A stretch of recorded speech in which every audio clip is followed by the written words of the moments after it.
When you go to war against your enemies and see horses and chariots and an army greater than yours, do not be afraid of them, because the Lord your God, who brought you out of Egypt, will be with you. When you are about to go into battle, the priest shall come forward and address the army. He shall say, "Hear, Israel, today you are going into battle against your enemies. Do not be faint-hearted or afraid. Do not panic or be terrified by them. For the Lord your God is the one who goes with you to fight for you against your enemies to give you victory." The officers shall say to the army, "Has anyone built a new house and not yet begun to live in it? Let him go home, or he may die in battle and someone else may begin to live in it.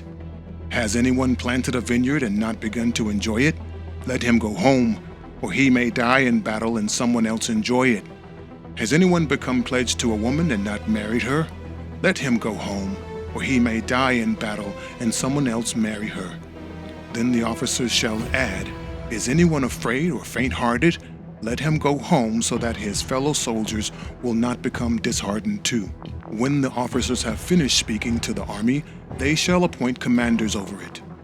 When you march up to attack a city, make its people an offer of peace.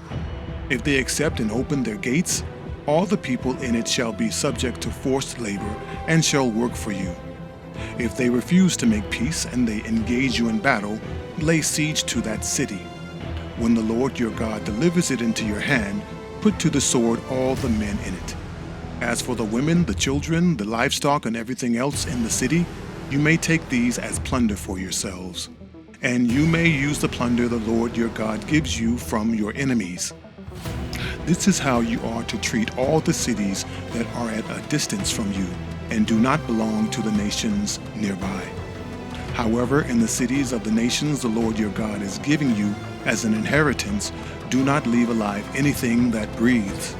Completely destroy them: the Hittites, the Amorites, the Canaanites, the Perizzites, Hivites, Jebusites, as the Lord your God has commanded you.